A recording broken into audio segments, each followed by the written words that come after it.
I hear you're the guy. Are you the guy? Is Jpegmafia still the guy? I declared, like less than a couple months ago, that Jpegmafia is the greatest producer of right now. Not of all time, but like right now. Between the Scaring the Hose album and the Armand Hammer and the Kanye stuff, I really thought his stuff is the most interesting, the most challenging, the most fun, all of that. So with his new song, Don't Rely on Other Men, is he keeping it up? Is he keeping the streak going? Is he still the Gorn? Is he still the guy? Thank you for auditing the Always Positive Music Review Show, hosted by a French professor who's just going to talk about this one song, and I'm super excited to. Now listen, you see back there the patent pending Professor Sky avant-gardometer for rap beats. And I want to make this clear. It doesn't make it good. Just because it's far out there doesn't mean it's good. What does Jpegmafia do that's so good? He manages to make so many good hardcore beats that are far out there on the avant-gardometer that are also really, really good. And I think this song is squarely over there as a 5 in the freak out area. Why is that? It has these stupid hard drums that are also, if you listen to them, kind of ratty. The way they're produced, the way they're played, they sound very organic, very acoustic and real. And then this ridiculous TV show quote, which, yeah, I'm going to get into, this great sample. And then guitars. If you watch this channel, you know I'm like obsessed with how bad rappers are at using guitars. It's one of my biggest pet peeves. I have this sort of theory that there's like a kind of inferiority complex that some rappers feel towards, rock stars and towards rock and roll musicians. And so they think that like if they play guitar, if they have guitar on their music, it somehow makes it more real. I'd like to remind rappers that hip hop is way more important than rock and roll is now, and hip hop is more important than rock and roll has ever been. If there's an inferiority complex, it should go in the other direction. In general, when rappers use guitars, it is just as good as when guitar bands use rap, which is to say, not very good. But Jpegmafia knows how to do it. And might be because of his guitarist, Alex Goldblatt, who does a lot of his guitar and his other work as well. And he's avoiding the kind of rock star approach. He's not trying to use guitar to create affect, he's using it to create sound. So if we're talking about a great producer who pushes the bounds and who knows how to use guitar, that leaves us with only one comparison, Rick Rubin. And that's what I think this song is the most like. I have 99 problems. But a bitch isn't one. So that's what Jay-Z said. That's what the song 99 Problems says. And that feeling... What did Jay-Z do?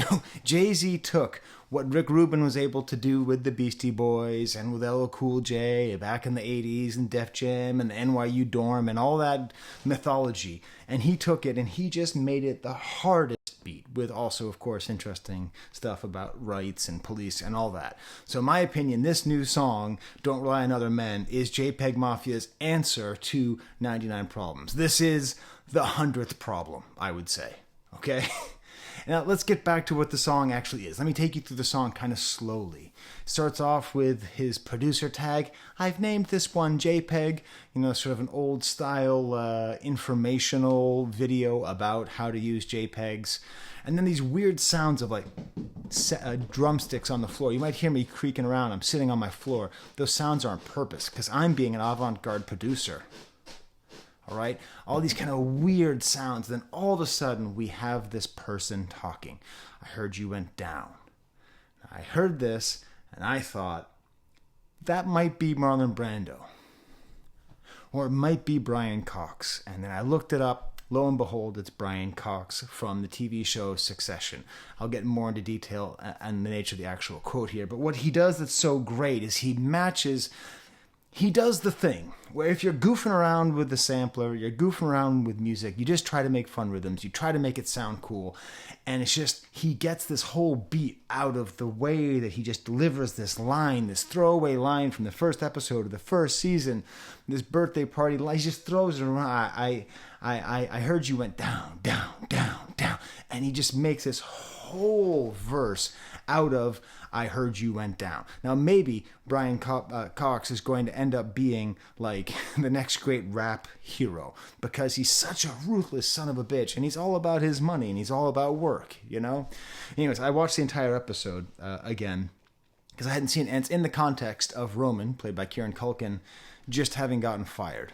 So it's, I heard you went down, is like actually like, I heard you got fired. And he said, did you go down? And he said, yes, I did. And then he just goes, shit show, because it's like that bad. God damn, it's a heat wave in here.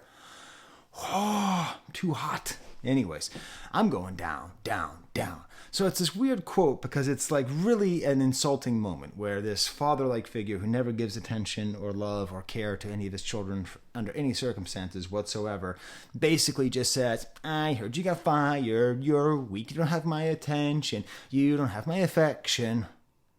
But it's so hard when Margaret takes the song and just down, down, down, down. It just goes so hard. And then his lyrics come in. And this is why this was almost a 4, but it's a 5 because the way his voice is produced on here, it's like slightly higher. It's slightly pitched up. It's these little like mini verselets. They aren't even like full verses. They're like verselets. I had to get on my Pac shit. I don't want to start shit. These rappers is regular food. I don't know if this is supposed to be some kind of MF Doom reference. Everything's an MF Doom reference in underground hip-hop. I don't know. And then he does this thing where after all this noise that you have, this low rumbling guitar, and you have like these bells. That's really why it reminded me of 99 Problems, is the use of just like you just had that feeling of just building up and waiting for that bell to come. And just, I'll talk about the video in a second too. Just wait for that just dang to come, you know? And then he takes everything out just for these verses. And he has these 2 verses where there's just basically nothing underneath. I don't know who told these. Can I say wiggers? I just said it, so it passes my test. I've never been comfortable using the term, even though I'm white. But anyways, that acting like drillers was ever the vibe or the mood. You know that I know that ain't really you, 'cause blacker the image, the whiter the roots. My stomach just gurgled. Did you hear that? That's how good of a line it is. It makes my tummy gurgle. Oh my God, this line. Like I could spend... Listen, I talk too much about race and rap music, and people say I see it where it isn't. Like when I'm talking about Tommy Richmond. Oh, yeah. Yeah. We shouldn't analyze that phenomena through the lens of race. How stupid of me. But this right here, very clearly talking about rappers who do not have the foundational black experience, who do not have that history, that heritage, who pretend like they are drillers, like that is the vibe or the mood. I don't know who he's particularly taking a shot at. Tell me in the comments if you think you know.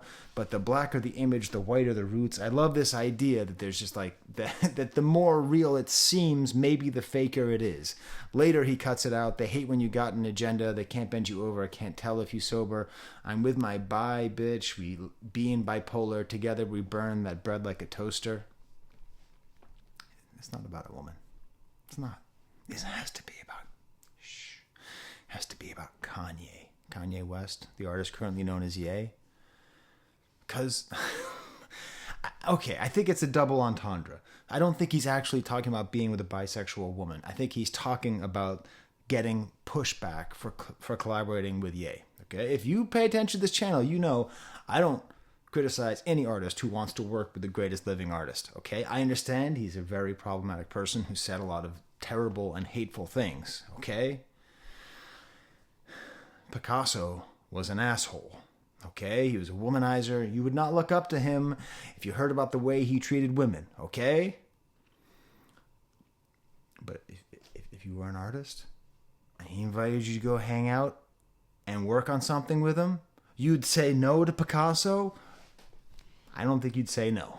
So anyways, when he says we burn through that bread like a toaster, I don't know. To me, just like there's this destructive quality. To me, this whole thing feels like he's taking a little bit of that Ye sort of like, they can't control me just because I don't bend to them, but I don't think he's making it really lame. I think he's really making it like just sort of like pushing back and saying that, he can't be controlled because he works with people who are bipolar.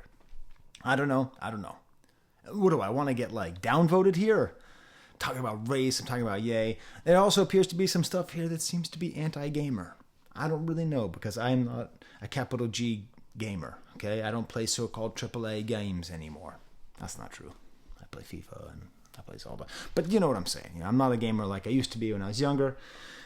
But it seems like there's maybe some shots here, and especially when you tie it into the video, it sort of feels like he's kind of making what do I care about? Monetization. You see my last video? It has under 100 views because I'm talking about some band y'all don't know, Ebb. Check it out. Check it out now. They're a great band. He's saying fuck you to his fans. He's basically saying fuck you to people who like him. Like fuck you to people who think that they own you, you know, like, oh, like who is his audience if not sort of, you know, gamers who might have mixed opinions on the artist currently known as Ye, right? If you hate me, my N-word, just say that. And I think that's sort of what he's like really pushing through here. I don't think this is like cancel culture horse hockey. I don't think he's saying that. I think he's just talking about his position with his fans. And then there's this space after his verses, this beautiful space with the bell. And I heard you went down, down, down, down, down. God damn, I love this song. It's so good.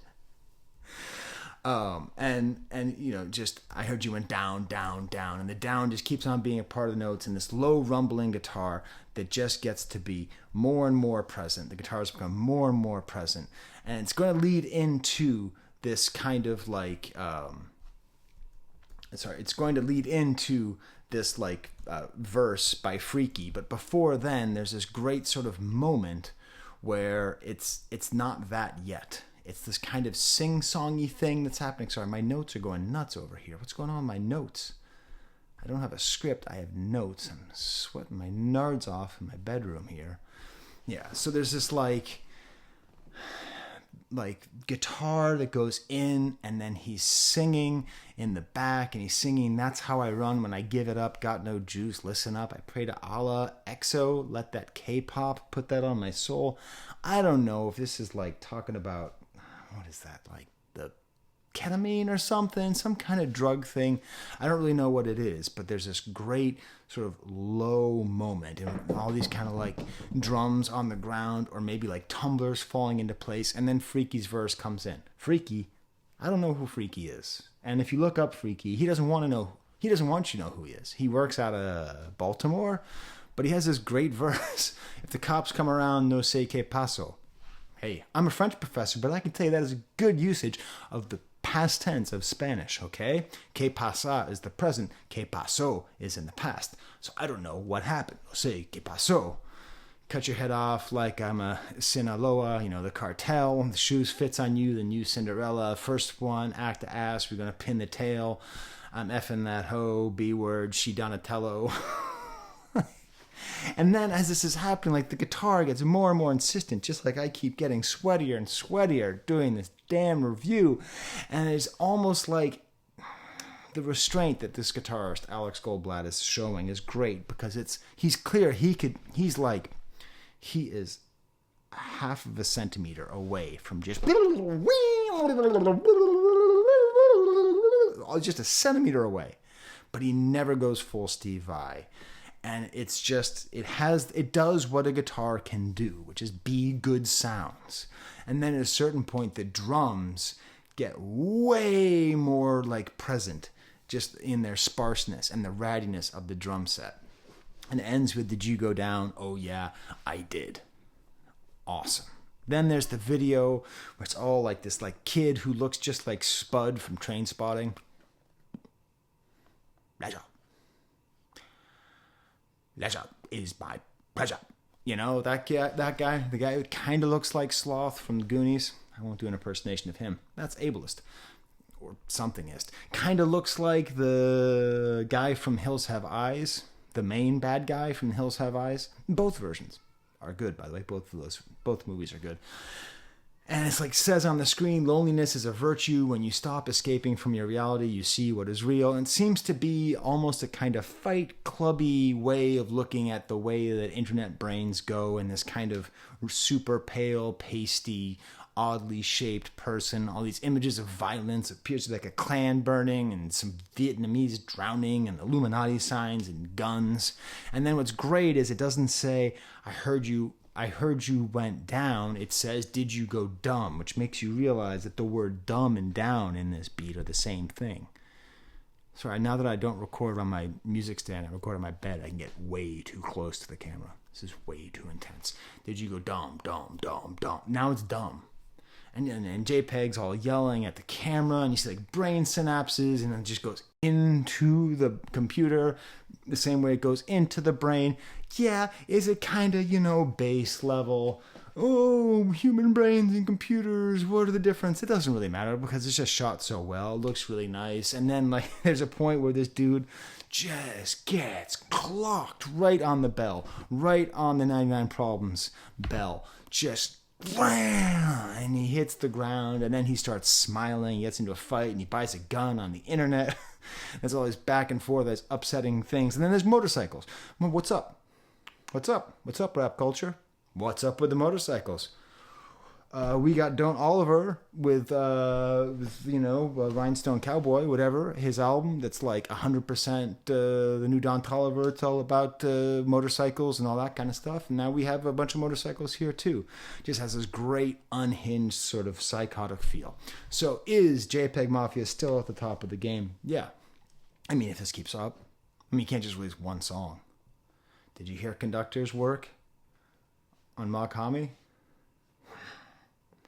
Is this beat better than Sur le pont d'Avignon, l'on y danse, l'on y danse? Hell no. That's Sur le pont d'Avignon. That's a high bar. But still, I think based on last year, I think if this album keeps going, we're just going to keep living in this very, very, very, very fruitful time for underground rap producers. All right. I'm going to go take a shower, chill out, have some dinner because my tumbly's gurgling. What do you think of this new Jpegmafia song? What do you know about Freaky? And if you like the video, smash the like bucket. If you do AVAA, that stands for awesome video as always, and I will always heart those comments. And with that, I say, there's the camera.